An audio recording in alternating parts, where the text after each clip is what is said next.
បន្តិចទៀតនេះគឺការប្រកួតរបស់កីឡាករឡង់អាឆើតនីទឹកដីប្រទេសម៉ាឡេស៊ីគឺចិត្តប្រកួតឲ្យប្រិយមិត្តបងប្អូនគឺត្រៀមដណ្ដើមខ្សែក្រវ៉ាត់ដល់ពិភពលោកម៉ាឡេស៊ីប្រិយមិត្តបងប្អូនដែលមានហាសនាមថារ៉េនតាប់ណៃដែលជាខ្សែក្រវ៉ាត់ដល់ខាងសង្វៀនម៉ាឡេស៊ីត្រៀមដាក់ឲ្យកីឡាករឡង់អាឆើតចូលរួមដើមប៉ះជាមួយនឹងម្ចាស់ផ្ទះម៉ាឡេស៊ីបងប្អូនហើយរឿងមួយទៀតនេះគឺលោកគ្រូអេបថងបានដាក់ចំទៅកីឡាករកូប៊ីដែលថ្មីនេះបងប្អូនដឹងហើយគឺកីឡាករមរុកនេះបានប្រកាសចង់ជួបនឹងកីឡាករអេមរិនពូថងប្រិយមិត្តបងប្អូនហើយការប្រកួតកីឡាករកូប៊ីនេះគឺគីឡូរបស់គាត់គឺត្រូវនឹងអេមរិននឹងបងប្អូនគីឡូ65ហ្នឹងហើយនៅក្នុងហ្នឹងគឺលោកគ្រូអេបថងបានដាក់ចំទៅខាងកីឡាករកូប៊ីហ្នឹងគាត់បានផ្ដាំទៅថាមកក្លឹបលោកគ្រូអេបថងគឺมันអាចប្រកួតជាមួយនឹងកីឡាករកូប៊ីនេះប៉ុន្តែគាត់ប្រកាសចង់ប៉ះជាមួយនឹងកីឡាករអេមរិនពូថងក៏ដោយហើយនៅក្នុងនោះលោកគ្រូអេបានផ្ដាំថាទោះកីឡាករជេឌីណាឬក៏កីឡាករផ្សេងដែលគីឡូប្រព័ន្ធគីឡូ65និងប្រព័ន្ធកីឡាករកូប៊ីគឺគាត់មិនឲ្យប្រកួតជាដាច់ខាតព្រោះឯកីឡាករកូប៊ីនេះប្រវត្តិប្រកួតប្រវត្តិមុននឹងចេញចូលក្លឹប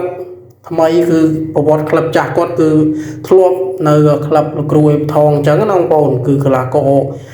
កូប៊ីនេះគឺជាសិស្សចាស់របស់លោកគ្រូអេបថងអញ្ចឹងហើយគឺលោកគ្រូមិនឲ្យប៉ះជាមួយនឹងកីឡាករកូប៊ីទេ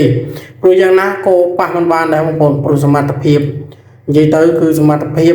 ហើយកីឡាករអេមរិនគឺគាត់កម្រិតផ្សេងគ្នារវាងកីឡាករកូប៊ីនិងអេមរិនបងប្អូនគឺខុសគ្នាឆ្ងាយអញ្ចឹងហើយគឺមិនអាចប៉ះគ្នាទូកីឡាករជេនីណាក៏មិនអាចប៉ះគ្នាដែរបងប្អូនព្រោះកីឡាករកូប៊ីនេះធ្លាប់ហ្វឹកហាត់នៅក្លឹបលោកគ្រូបថងអញ្ចឹងហើយគាត់បានដាក់ចំហើយគាត់ថាមិនឲ្យកីឡាករអេមរិនបថងគឺប៉ះជាមួយកីឡាករកូប៊ីនេះទេព្រោះកីឡាកររូបនេះគាត់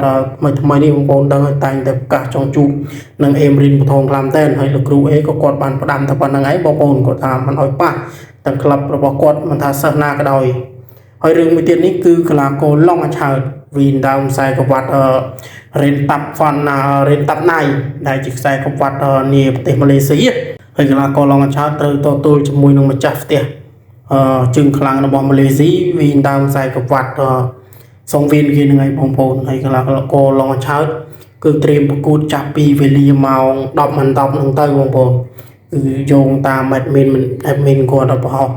ប្រាប់តគ្នាបងប្អូនថាកីឡាករឡង់អាឆើតគឺគូគាត់ប្រកួតខ្ទង់ម៉ោង10ទៅ10ហ្នឹងឯងបងប្អូនជើងកុំភ្លេចចាំទស្សនាតគ្នាការប្រកួតកីឡាករឡង់អាឆើតចាំមើលតើកីឡាករឡង់អាឆើតគាត់អាចនឹងស្ពីខ្សែក្រវ៉ាត់រ៉េនតាប់ណៃនេះមកប្រទេសកម្ពុជាបាននៅទេបងប្អូនព្រោះជាខ្សែក្រវ៉ាត់នាប្រទេសម៉ាឡេស៊ីហើយឆ្នាំមានតពលមានបណ្ដាចែកជូនបងប្អូនកុំភ្លេចចុច Subscribe និងមួយពោលសហដឹងដើម្បីព័ត៌មានថ្មីពី Channel គុណខ្មែរ TV ចែកជូនបងប្អូនទស្សនាជារៀងរាល់ថ្ងៃ